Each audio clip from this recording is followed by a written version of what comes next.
Hello everyone, welcome to SA study nest. আজকে আমরা পড়ব ইসলামিক স্টাডিজ সাবজেক্টের কিতাবুল অক্ফ। অর্থাৎ আমরা শরহে বেকায়া যে টপিকগুলো পড়ছিলাম, আমরা এই শরহে বেকায়া থেকে আজকে কিতাবুল অক্ফ বা বাবুল অক্ফ আমরা যে টপিকটি রয়েছে আমরা এটা পড়ব। খুবই সিম্পল একটা বিষয়, আমরা এখানে একদম আলোচনার মাধ্যমে আমরা পড়ব, ঠিক আছে? কোনো কিছু মুখস্থ বা তেমন কিছু করার কোনো প্রয়োজন নেই। জাস্ট আমি তোমাদের যে কথাগুলো বলবো এগুলো একটু মনে রাখবে, তাহলে তোমরা আশা করি তোমাদের যে কোনো কোশ্চেন যেগুলো তোমাদের কিতাবুল অক্ফ বা বাবুল অক্ফ থেকে আসার মতো আছে, সমস্ত কোশ্চেনের আনসার তোমরা করতে পারবে। ওকে, চলো তাহলে আমরা প্রথমে দেখে নেব যে অক্ফের সংজ্ঞাটা কি। হ্যাঁ, এটা আমাদের প্রথমে জানতে হবে। ওকে, দেখো এই যে আমি পিডিএফটা তোমাদের যেটা পড়াচ্ছি এটা কিন্তু আমি নিজে রেডি করেছি, খুব সুন্দরভাবে তোমাদের জন্য ডিজাইন করেছি, ঠিক আছে? অতএব তোমরা এটা বইতে হয়তো পাবে, কিন্তু এভাবে পাবে না। তোমরা বিভিন্ন আরবিক লেখা রয়েছে এবং তার অনুবাদ করা রয়েছে, কিন্তু এভাবে গল্পের ছলে বা পরপর সাজিয়ে গুছিয়ে এভাবে কিন্তু তোমরা পাবে না। অতএব আমি তোমাদের এই পিডিএফটা ফ্রি অফ কস্টে তোমাদের দিয়ে দেবো। যদি পিডিএফটির প্রয়োজন হয় অবশ্যই করে তোমরা কমেন্ট বক্সে জানাবে, এবং তার সাথে সাথে আমার হোয়াটসঅ্যাপ নম্বরে তোমরা একটু কন্ট্যাক্ট করবে। ওকে, চলো তাহলে আমরা প্রথমে দেখব যে অক্ফের সংজ্ঞাটা কি। অক হচ্ছে কোনো ব্যক্তি যখন কোনো জিনিসকে বা কোনো সম্পদকে নিজের মালিকানায় রেখে দিয়ে তার উপকারিতা দান করে দেয়। ওকে, অর্থাৎ অক বলা হয় এমন কোনো বস্তু বা কোনো সম্পদ হতে পারে বা কোনো বস্তু হতে পারে বা ইত্যাদি ইত্যাদি যে কোনো কিছু হতে পারে, যদি ওই জিনিসটা কোনো ব্যক্তি নিজের মালিকানায় রেখে দিয়ে তার উপকারিতা মানুষকে দান করে দেয়, সেটা হয়ে যাবে অক্ফ। যেমন আমরা যদি বলি মসজিদ, কেউ যদি একটা মসজিদ নির্মাণ করে, এবং সে যদি ঘোষণা করে দেয় যে এই মসজিদটা আমি আল্লাহ তাআলার সন্তুষ্টির জন্য নির্মাণ করেছি, হ্যাঁ, অতএব তোমরা সকলেই এই মসজিদে নামাজ পড়তে আসতে পারো বা তোমরা সকলে নামাজের জন্য এই মসজিদে আসবে, ঠিক আছে? এই কথাটা যদি সে বলে ফেলে বা মসজিদকে যদি অফ করে দেয়, তখন এই মসজিদটা কি হবে? এই মসজিদে মানুষ নামাজ পড়ে সে উপকার পাবে, তাই না? সওয়াব পাবে। কিন্তু এটার যে মালিকানা, এই মসজিদের যে মালিকানা, সেটা কিন্তু যিনি এটা অফ করেছেন তার মালিকানায় থাকছে, কিন্তু তারপরেও এর যে উপকারিতার যে বেনিফিট সেটা কিন্তু মানুষ সেটা উপকারিতা নিচ্ছে। ওকে, আচ্ছা এবারে আমরা দেখব এই বিষয়ে ওয়াকফের বিষয়ে সাহাবাইন অর্থাৎ ইমাম আবু ইউসুফ এবং ইমাম মুহাম্মদ রাহমাতুল্লাহুমা তারা দুজনা কি বলছেন আমরা একটু দেখব। এনাদের মতে কোনো জিনিসকে আল্লাহর মালিকানায় আটকে রাখা। এনারা বলছেন যে ওয়াকফ হচ্ছে সেটাই, যে জিনিসের মালিকানা সে নিজেও থাকবে না এবং যাকে অফ করা হচ্ছে তার আন্ডারেও যাবে না। স্বয়ং এটার মালিকানা কে থাকবে? একমাত্র আল্লাহ তাআলাই এই সম্পদের মালিকানা হবে। এটাকেই বলা হচ্ছে ওয়াকফ। ঠিক আছে? এটা কিন্তু সাহাবাইনের মতামত। সাহাবাইন বলতে তোমরা সকলেই জানো যে ইমাম আবু হানিফার দুজন ছাত্র আছেন, ইমাম আবু ইউসুফ এবং ইমাম মুহাম্মদ, এই দুজনকে কিন্তু সাহেবাইন বলা হয়। এই দুজনা ওহিমাত করছেন বা এই দুজনের মতে তারা বলছেন যে অফ হচ্ছে এমন একটি বিষয়, যখন কোনো ব্যক্তি কি করে নিজের সম্পদটা অফ করে দেয়, তখন কিন্তু ওই সম্পদের মালিকানা সে থাকে না এবং যাকে অফ করা হচ্ছে সেও মালিকানা হয় না। বরং মালিকানা কি হয়? একমাত্র আল্লাহ তাআলাই মালিকানা হয়ে থাকে। ওকে? চলো। আচ্ছা এবার আমরা একটু ডিটেইলসে দেখে নেব যে ওয়াক্ফ সম্পর্কে বিভিন্ন ইমামগণ কি বলছেন এবং ওয়াক্ফটা আসলে কি। হ্যাঁ, একটু ডিটেইলসে আমরা দেখব। দেখো, প্রথমে তো আমরা এই সংজ্ঞাটা দেখলাম, তারপরে সাহাবা আইনের মতামতটা দেখলাম। এবার আমরা একটু ডিটেইলসে দেখে নিই। দেখো, ওয়াক্ফের মালিকানা কিভাবে শেষ হয় এটা আমাদের একটু জানতে হবে। হ্যাঁ, যেহেতু আমি তোমাদের কোশ্চেন কিন্তু এভাবে আসতে পারে, তার জন্য আমি এটা লিখেছি, এভাবেই লিখেছি যে ওয়াক্ফের মালিকানা কিভাবে দূর হয়। তোমাদের কিন্তু পরীক্ষা আসবে, যে আসতে পারে, আসবে না, আসতে পারে। হয়তো প্রশ্ন দিতে পারে যে ওয়াকফের মালিকানা কিভাবে শেষ হয় সেটা বিস্তারিত লেখো। ঠিক আছে? এভাবে কিন্তু তোমাদের কোশ্চেন আসতে পারে। সেক্ষেত্রে তোমরা কিভাবে অ্যান্সার করবে? দেখো, অফ করার পর অফকারীর মালিকানা থেকে বের হয়ে যায়, তখনও ওই অফকৃত বস্তুর মালিকানা মাওকুফ আলাইহি, অর্থাৎ যার উপর অফ করা হচ্ছে তার মালিকানায় প্রবেশ করে না। অর্থাৎ যিনি অফ করছেন, যেটা তোমাদের আমি একটু আগে বলেছি, যিনি কোনো সম্পদ অফ করছেন, হ্যাঁ, অ্যাকচুয়ালি অফ মানে একটা দান করার মতন। হ্যাঁ, অ্যাকচুয়ালি দান অর্থ আমরা করব না। অফ আমি তোমাদের সংজ্ঞাটা বুঝিয়েছি যে সংজ্ঞাটা কি হবে। তো এখানে বিষয় হচ্ছে যে অফ করার পর ওই অফকারীর যে সম্পদ বা তিনি যে মালিকানা যে সম্পদের ছিলেন, তার মালিকানা থেকে বের হয়ে যায়। হ্যাঁ? কিন্তু তখনও পর্যন্ত ওই অফকৃত বস্তুর মালিকানা, হ্যাঁ, যার উপর অফ করা হচ্ছে অর্থাৎ মাওকুফ আলাইহে, তার কাছে প্রবেশ করে না।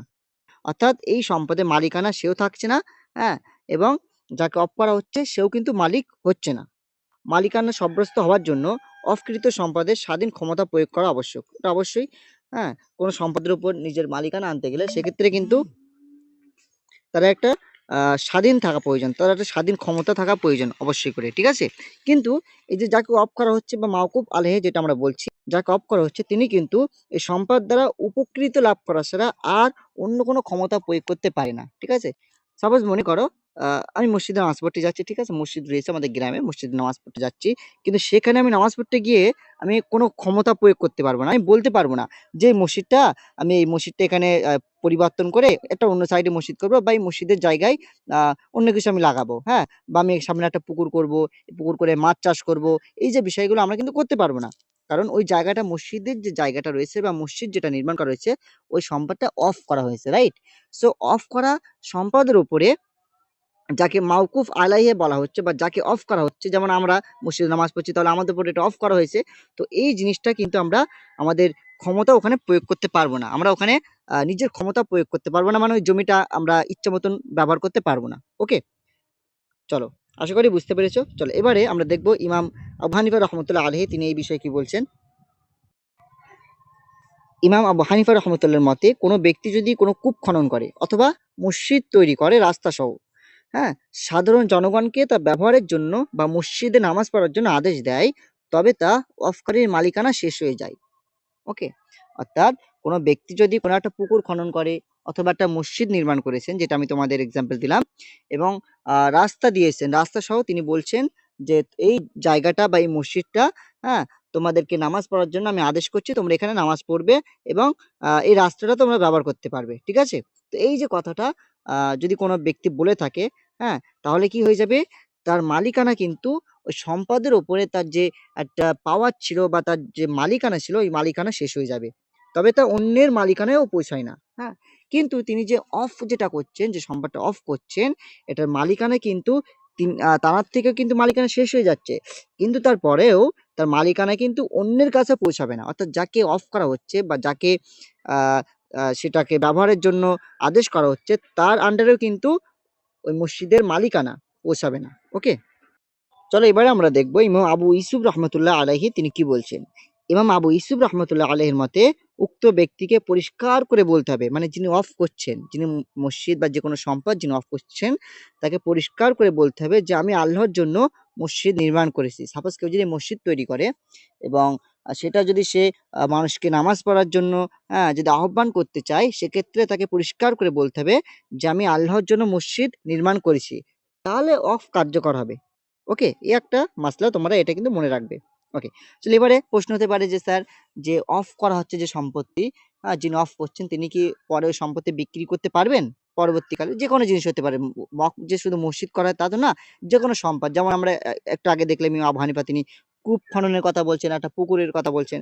তো যে কোনো বিষয় অফ করা হয়, যে কোনো সম্পদ কিন্তু অফ করা যায়, ঠিক আছে? তো সেক্ষেত্রে ওই অফকৃত সম্পত্তি, তো সেক্ষেত্রে ওই অফকৃত সম্পত্তি বিক্রি করা জায়েজ হবে কিনা এই বিষয়ে আমাদের একটু দেখতে হবে, হ্যাঁ? এই বিষয়ে কিন্তু তোমাদের পরীক্ষা আসতে পারে যে অফকের সম্পত্তি বিক্রি করা বৈধ কিনা, হ্যাঁ? চলো, সমস্ত ইমামরা এই বিষয়ে একমত বা একমত পোষণ করেছেন যে অফকৃত সম্পত্তি অফ করার পর বিক্রি করা বা অন্যকে মালিক বানানো জায়েজ নেই। সিম্পল বিষয়, ঠিক আছে?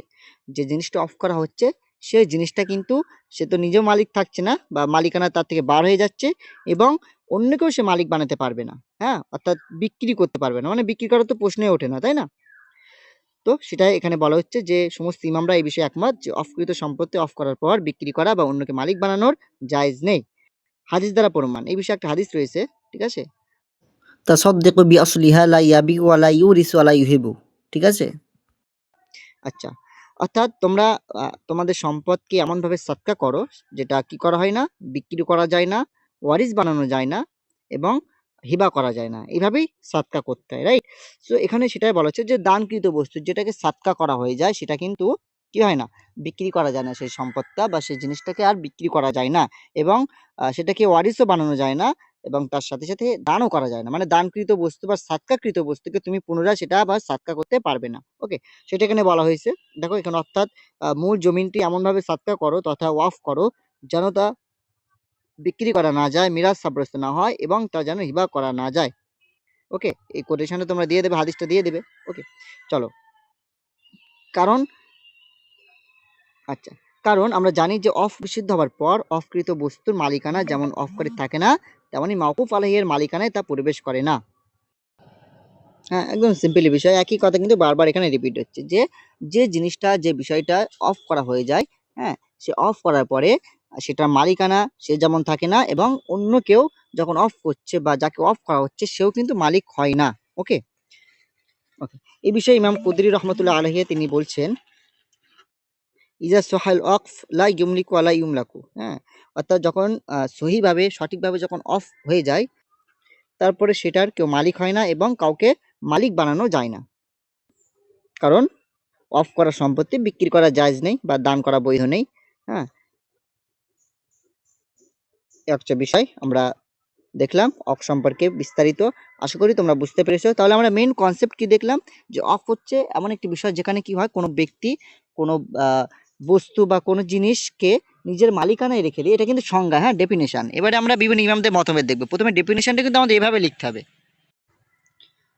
যে কোনো ব্যক্তি কোনো জিনিসকে নিজের মালিকানায় রেখে দিয়ে এর এর উপকারিতা দান করে দেওয়াকে অফ বলা হচ্ছে। এটা কিন্তু আমাদের ডেফিনেশনে লিখতে হবে। এরপরে বিভিন্ন ইমামদের মতামত আমাদের তুলে দিতে হবে, যে ইমাম সাহাবাইন রহমতুল্লাহ আলাইহি তিনি বলছেন যে যে সম্পদ অফ করা হয়ে যায় সেটার মালিকানা একমাত্র আল্লাহ তাআলার কাছে আটকে থাকে। হ্যাঁ, অর্থাৎ যিনি অফ করছেন সে তো মালিক থাকছে না, এবং যাকে অফ করা হচ্ছে তিনিও মালিক থাকছেন না। তারপরে আমরা বিভিন্ন বিষয় দেখলাম, ঠিক আছে।